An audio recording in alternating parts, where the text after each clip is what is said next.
आज आपण बघणार आहोत हिरव्या मुगाचे धिरडे कसे करायचे। मस्त थंडीच्या या वेळामध्ये आपल्याला हे धिरडे छान पौष्टिक आणि मस्त भरपूर पोटभरीच्या नाश्त्यासाठी। तर याकरता आपण इथे हिरवे मूग आपण भिजवून घेतलेले आहेत। दुपारी मी इथे भिजत टाकले होते, रात्री बांधून ठेवलेले आणि याला मोड आणून घेतलेले आहेत। तुम्हाला असं नसेल करायचं, तुम्ही रात्री भिजत टाकले आणि सकाळी वापरले तरी चालेल। इथे 1 वाटी मूग आपण घेतलेले आहेत। त्याकरता 3-4 हिरव्या मिरच्या, 6-7 लसणाच्या पाकळ्या, 1 चमचा जिरं, 1-1.5 चमचा आलं आणि कोथिंबीर आपण इथे घेतलेली आहे। आता आपण हे सगळं बारीक करून घेणार आहोत। याकरता हे मिक्सरच्या भांड्यामध्ये आपण निम्मे मूग काढून घेऊया आणि यामध्ये आपण हिरवी मिरची, लसूण, जिरं आणि आलं टाकून, कोथिंबीर टाकून हे सगळं वाटण छान बारीक करून घेणार आहोत। तुम्ही सगळं एकत्र टाकलं तरी चालेल किंवा 2 बॅचमध्ये दळणार असाल तर निम्म निम्म टाकलं तरी चालेल। तर इथे मिरची तुम्ही तुमच्या आवडीनुसार ठेवू शकतात, कमी जास्त तिखटपणा तुमच्या याच्यावर तुम्ही इथे मिरचीचं प्रमाण कमी जास्त देखील करू शकतात। आता आपण हे छान बारीक दळून घ्यायचं आहे। दळताना जर तुम्हाला हवं असेल पाणी टाकलं तरी चालेल, म्हणजे छान एकसारखं दळलं जातं। आणि ह्याला आपण बारीक करून घेतलेलं आहे आणि ह्याच पद्धतीने उरलेलं जे मूग आहे हिरवे ते मी असेच दळून घेणार आहे। हे सगळं मिश्रण आपल्याला आता इथे दळून तयार झालेलं आहे। यात टाकूया चवीनुसार मीठ आणि याला छान हलवून घेऊया व्यवस्थित। आता इथे मी दळून झाल्यानंतर थोडंसं पाणी टाकून हे एकत्र करून घेतलं होतं।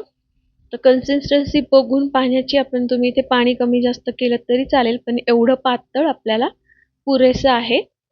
पहिलं धिरडं आपलं टाकलं गेलं की मग एक अंदाज येतो आणि त्यानंतर जर वाटलं तर आपण परत थोडंसं पाणी वाढवू शकतो। तर यामध्ये टाकणार आहोत लिंबू, साधारण अर्धा लिंबू मी यामध्ये पिळला आहे।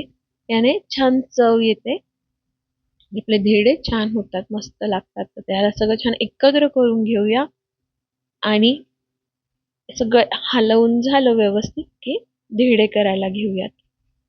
एकीकडे आपण तवा गरम करायला ठेवलेला आहे आणि तवा गरम होत आला छान व्यवस्थित की यावर टाकणार आहोत तूप। इथे तुम्ही तुमच्या आवडीने तेल टाकू शकतात, पण तुपाची चव छान येते आणि पौष्टिकही होतात, म्हणून आपण इथे तूप वापरलेलं आहे।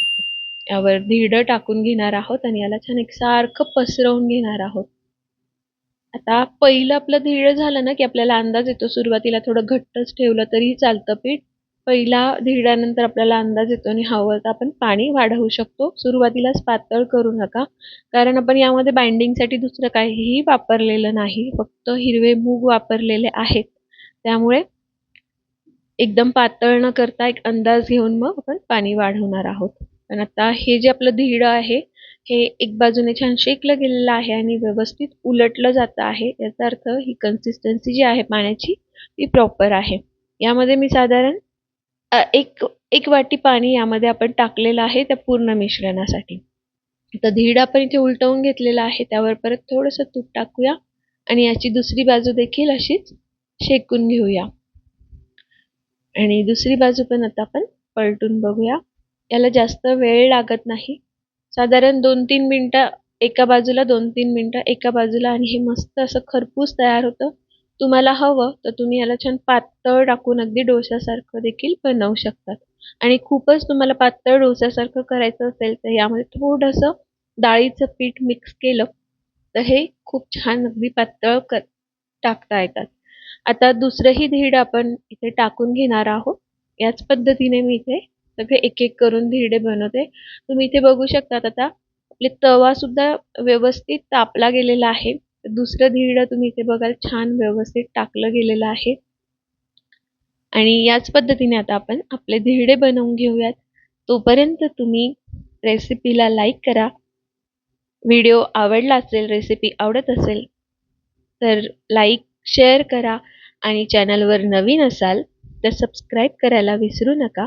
सबस्क्राईब केल्यानंतर शेजारील बेल आयकॉनवर क्लिक करा, म्हणजे येणाऱ्या प्रत्येक नवीन व्हिडिओचं नोटिफिकेशन तुम्हाला मिळत राहील।